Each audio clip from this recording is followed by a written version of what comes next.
This is episode 8.3. Today we have been continuing to develop the major turning points of our movie. We started off the day talking about at what point should the emotionally shocking discovery that our human protagonist, who we're calling Sam, is actually the Antichrist, and that the forces of good, the Celestials, actually want to kill her. And that we've been working for the villains all along. We have re-arrived after dissecting and discussing that idea that should happen at the middle of the movie. We have then been talking about then what is the moment towards the end of our second act where things all go horribly wrong, and what the climax of the movie is, what the need becomes for our heroes in the second part of the movie, and what they can do to achieve that goal. And so we are currently have just opened up our scratch pad, and we are just working through writing some of these ideas down. Very important to write your ideas down. So yeah, it's always good to write your ideas down. Thank you, Jake, for the recap. That was great. So now 2.2, after our midpoint set piece, is some kind of a car chase or some shit like that. Then we're now on the run, but now it's for Sam's safety. And this time, both Celestials and demons are on the hunt. So they have to go somewhere. They need to find shelter somehow. And in this moment, Haley, I'll call her Sam. Sam says she can't run anymore. In fact, and this is something we talk about a lot of times our heroes, there's lots of examples of this. A lot of times our heroes actually make their change. Their emotional change happens before Act 3. And that Act 3 is actually the representation of them having changed and using that change to win. Totally. So that Sam at the end of Act 2 is going to say she can't live with no control any longer. And being on the run is the ultimate form of not having any control of your life. Totally. And Chris, I'll answer your question in a moment. Hiding is the ultimate form of not having control. So she's being defiant in this moment. All right. There's a question. Let's have it. It's just purely about what's on my display on my shelves behind me. So I'm a massive Warhammer fan. I'm not sure if you know Warhammer 40,000. It's been a hobby I've been doing since I was about 11 years. I've been doing this for 30 years now. And if you look, I will angle my computer over here. That's my painting table where I paint bunches of miniatures and regularly play games. And there you go. Yes, I'm a nerd and I love it. Nice. Yes. Jake has this great hobby. And actually we were fortunate for a moment to almost adapt something Warhammer with it didn't go the way that we wanted it to, but it was a fun moment, and Jake got to actually go and visit Warhammer World, and I'm still jealous because I didn't get that experience, but so maybe it'll come around again at some point. No bitterness here. I do hope it does because it's a fun way to play. Anyway, okay, cool. So so basically she's going to be defiant. And I think Sam runs off in the night or some shit like that. And then the Celestials find her. She knew that they would. She does something that we think might be dumb. And hopefully, we will think that she's not being smart. Now I don't know what her plan is yet. Yeah, not sure what it is, but I like the idea that we lure the audience and go, oh God, she's just doing such a dumb thing, and then realize that she's smart. I kind of love that in movies where like the audience gets fooled. I enjoy being fooled. Well, it's Danny Ocean being beat up in the casino. Totally. Like one of my favorite things, and then all of a sudden he's like, all right, sorry if I hit you. I love that moment. You're like, This is great. So we think it's we think it's the darkest moment because Charlize realizes, how do you spell Charlize? Charlize realizes that Sam is gone. Yep. And will be killed soon. Ticking clock. Yes. So then what we're saying is, and I don't know exactly how we get here, but we're going to continue to go from macro to micro, so we'll get here eventually. Yep. In the climax of the movie, essentially, Charlize shows up and tries to rescue Sam in time, but it turns out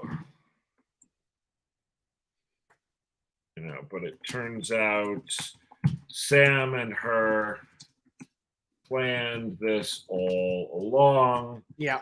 And the demons are here too.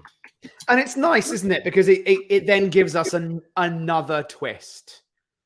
Yes. We think we know something, and actually we don't, as the audience. Right. At the beginning. And again, I think it's very important for us to, at the beginning, paint Gabriel out as a good guy in the same way as just like in Indiana Jones and the Last Crusade. You go, oh, this guy's a good guy. This guy's one of the good guys. Yeah, he wants what we want. He wants what we want. Absolutely right. Totally. Yeah.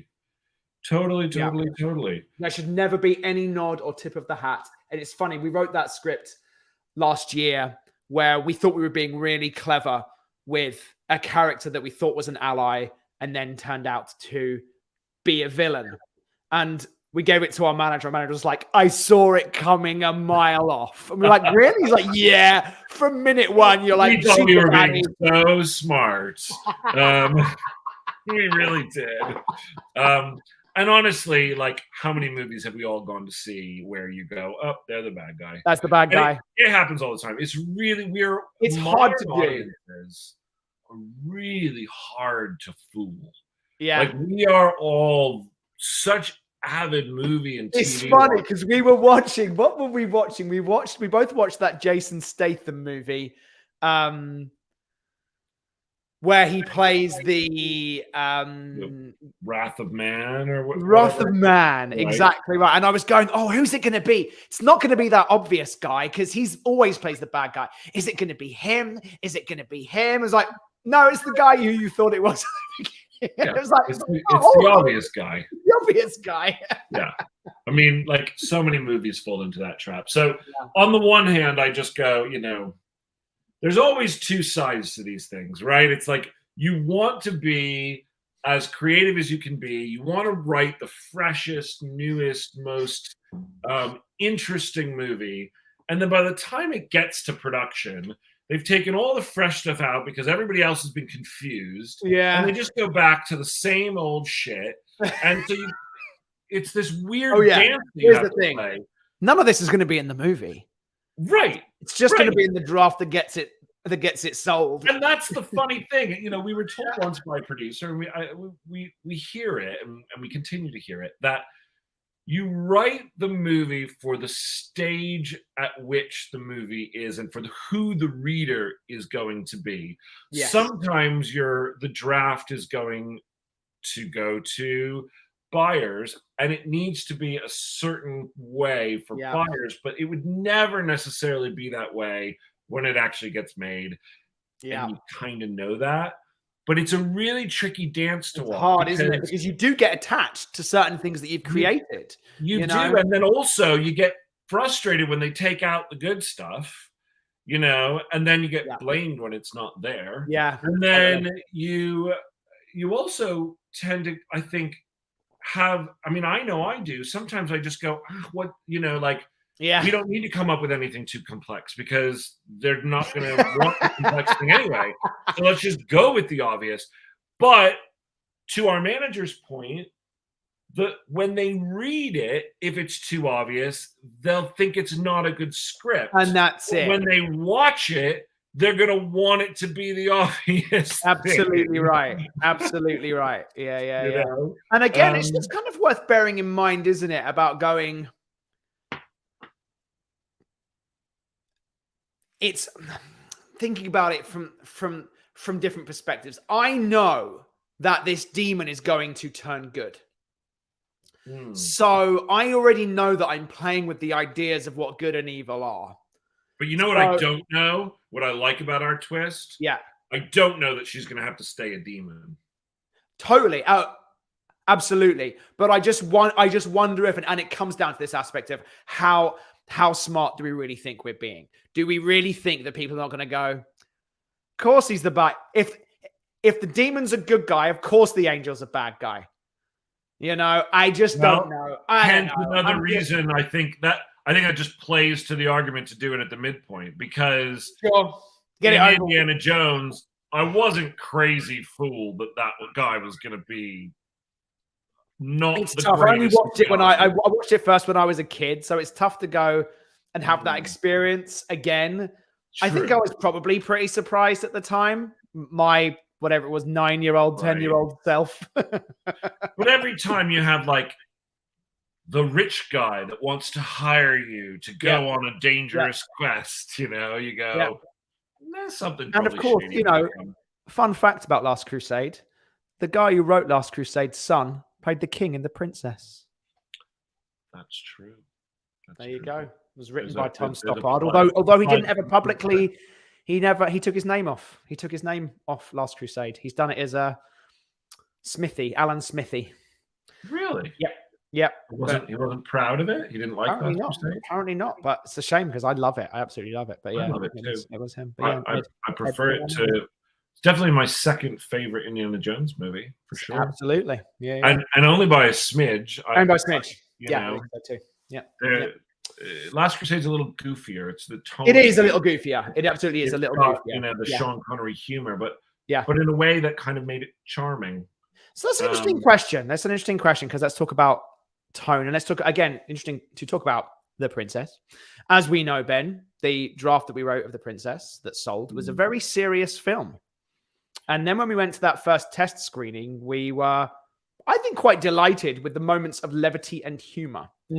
What are the moments of levity and humor that exist in this story? Because again, this could be John Wick serious, or it could be, we've talked about there being moments of humor in Terminator 2, for example. Not a lot, but you remember them. They punctuate out of the seriousness and not gloom, but Yeah, I would say, interestingly, I would look back at our draft of The Princess and say that we tried to have moments of levity, even if those moments of levity weren't laugh out loud jokes. Right. There definitely were beats, even some beats that stayed in the movie that were ours, that were like, she uses the lace from her corset to fight the guy. That was a lighter moment. And even the guy's reaction to it is a lighter beat. The kitchen, when we were, she uses a frying pan to fight with. Stuff like that. But I would say, I think Terminator 2 is actually a really good comp for tone for this movie. I don't think it's as serious as the first Terminator, because the first Terminator has no humor. Absolutely. Zero. Yeah. The second Terminator has some moments, but they're very sparse. And it's really about the humor humanizes Arnold. The only humor revolves around him.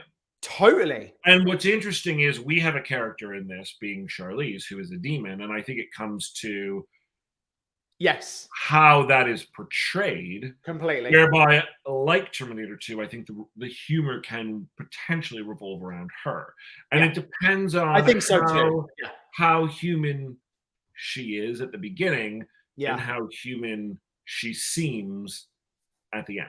Yes, totally. I think it's interesting. I definitely think that the moments where you'll smile, laugh, perhaps a little, are going to come out of the relationship between these two.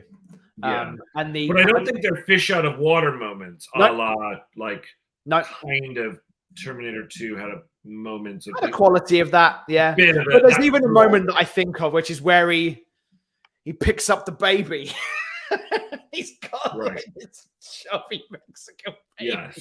And it's just an image just go, that's so Yeah, funny. well, it came out of a lack of understanding of the Yes. cultural norms. Totally. Yeah. Right? Yeah. Depending on what we do with our demon, I think it would be difficult to believe that she would have that much of a lack of understanding. I don't think it's born out of lack of understanding. I think it's more I'll use it, the 48 hours humor. 48 hours would be a really great comp. That's a good comp. Yeah, great. Because it's I think we get two actors, if it's Charlize and Haley, who banter off of each other. It's that kind of, you're putting on us. In fact, I would add 48 hours to our I just wrote it down. Yeah. I haven't seen that movie in 25 years. I need to watch that again. It's been a really long time since I've seen that film. Yeah, I'm gonna grab the document and just add it to our movie list. And for the moment, just because we've already done these, I'm just gonna cross those out. And I know you've done Legion, so that's great. And then we're gonna go 48 hours. But interestingly, that is something to watch in terms of dynamic. Like, what other movies have a bantery two-hander dynamic? Now, I don't know that this movie is a full two-hander. Yeah. And yet at the same time, I want to go back and watch 48 Hours because I go, is that an Eddie Murphy movie? And Nick Nolte is the straight man to Eddie Murphy, which is the way that I remember it. Yeah.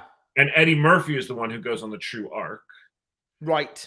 Or is it a true two-hander whereby they both have almost equal journey and equal protagonist levels? Like, I would say Lethal Weapon. I was going to say Lethal Weapon. A great two-hander. Yeah. Whereby both of them have just as much character growth to go on. Totally. And so that's where that is. And it might be worth watching both of those movies just for the nature of the original Lethal Weapon. Yeah. What is that? Serious stakes, big serious things happening and going on.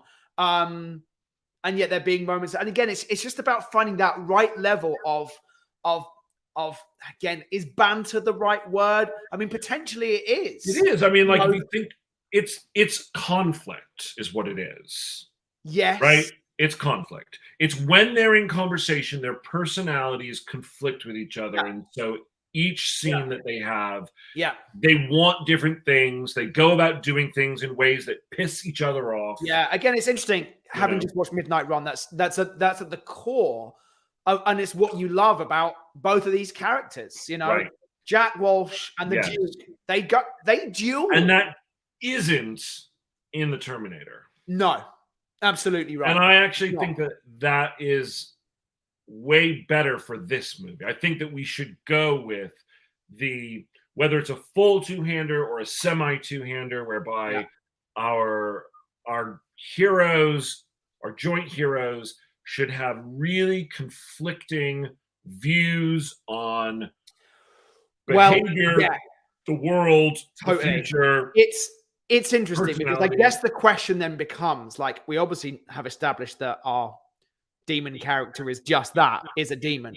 What's the best kind of character that you can put into that mix that makes you go, oh, I can see why they have instant conflict? It's not this, but if it were like a youth pastor, I'd be like, oh, yeah.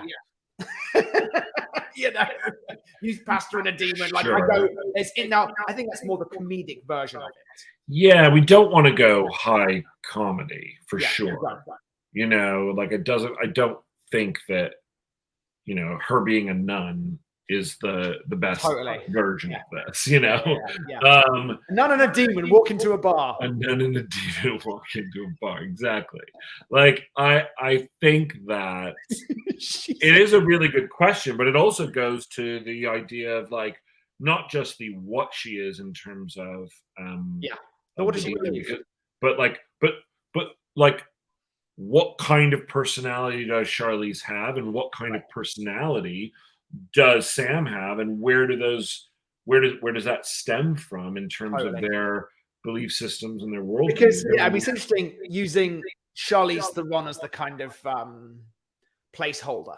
Because I can see her being very, very deadpan and serious all the time. Yeah. You know, very, very pessimistic, very, you know, down on the world. Yeah. Very, very keeping it real. And I could see her being a loner. I could see her not really wanting to get to know Haley at all. Totally. Like, and this Haley isn't about us being friends. Like, I could see her being like, I'm not interested, kid. Like, well, not kid, but you know what I mean. Still, like, I'm not interested because like this is you're gonna help me get what I want, whether you like it or not. Totally. You know. Right. Yeah. You are a means to my end. But then, in literally 2 sequences, she has to get won over. But not necessarily fully, because the betrayal could piss her off enough to go against them, even if she hasn't been fully won over yet. So you have, I guess, probably 3 sequences where you end up getting where their relationship is able to really build and bond. Yeah. Because I was seeing again. It's what happens sometimes when you like start to see scenes in your head, and like this is in the first sequence in 2.1, and Haley's like, I really got to pee really badly. And we have a whole go, you know, like really have to go now. Like they were just behind, like, I pee in the car, pee in my pants. Like you just go, like, go in this. I can't go in this. Right. Fine, you know. So, but if you try anything, I'm not going to try anything. And she goes into the bathroom and she tries to escape out the way. She's like, I told you not to try anything. And they get into her. Right. We can have that stuff. What did you expect me to do? You're kidnapping me. You know, we can have that going back and forth. Yeah, I mean, there is a natural. Forget the demon part. It's a kidnapper and the kidnapper. Absolutely right. Dynamic. Yeah. Well, and also, like, you know, even there's the seriouser version, which is Born Identity again. Sure. Whereby she's, in a way, at times, like they have some banter between the two of them because she's like, am I your hostage or am I not your hostage? Totally right. But it's even so, like, is there something where, like, Charlize Theron's demon character has no fucking sense of humor, 0 sense of humor, you know, and Haley Steinfeld's character is just bubbly. She's a bubbly young gun. She does annoying things. It's like, oh great, I've got to bring the most annoying person in the world. I've got to accompany the most, you know, like something about the dynamic. I think you run the risk again of leaning into broad comedy. It's just finding that. Not like going and getting balance. Like Reese Witherspoon from Legally Blonde. No, you know, like, no, she's not. No, but it's like, can we at least have some music? She's like, fine. He puts on opera. Like, opera? Right. Seriously? It's like, I like opera. You know, whatever it is, you know, those moments of them kind of coming together, but through. And there's a bit of a road trip nature to that, which is good because those scenes, I think you do them, they don't need to be long to get a real sense of them, of time passing and them bonding. Absolutely. You can do kind of it's not really a montage, but a sequence of them traveling, even if it's just not like on the airplane, of different moments whereby they're like, you know, she's snoring on her or whatever it, you know what I mean? Yeah, it's like totally. Kind of Or whereby like, where do they stop at a diner? Getting what do they have? Yes. I'm seeing you as a person and you're seeing me as a person. Yes. And so we start to care about what happens to each other. Absolutely right. And I think that's obviously really, really important to the success of their journey. Completely. I mean, ultimately, and again, you know, talking about the Born Identity, they have this great connection. They have this great thing that happens to them over the course of this journey, and they get together at the end, and you're like, yay! Yes, you know, as a representation of their journey together in that particular story. Yeah. Totally. Good. Cool. You know what? Interestingly enough, I feel like this is a really good place to stop for today. I do too. I feel really good and accomplished, and like we've kind of cracked a bunch of new things. So let's pick this up again tomorrow. Thank you, everyone, for watching us go through this. Thank you. This struggle of trying. But it is, isn't it? I mean, and ultimately, it's a creative struggle. Yeah. You know, you are trying to crack ideas. And the way that me and Ben, I think, constantly do it is we ask questions of each other. Yes. And if you're not in a partnership and it's just you working on your own ideas, I think that is the way that you do that. I think you just have to ask yourself questions and answer them. Always. And Always. maybe you come up with 3 or 4 answers. I was working on something the other day. I'm currently working on a book, and I'm just writing down a bunch of questions, and then for each question, answer them 3 or 4 different ways. And then that, I think, is the way that you can, on your own, mine your own ideas. But I'm very grateful that I have a Benjamin of my own to do that with. I always refer to myself as a problem solver. I'm a professional problem solver because I feel like that's what we do so much is we go, okay, well, that's an interesting idea, but here are the problems. So how do we fix those to make that idea actually work? Absolutely. Or if there's a problem with that idea and we can't solve it, then we find a new way to, you don't try and fit a square peg into a circular hole, that kind of thing. Well, you can try. You can try. All right. That is our day. We'll see you tomorrow, everybody. Thanks so much. Cheers, Ben.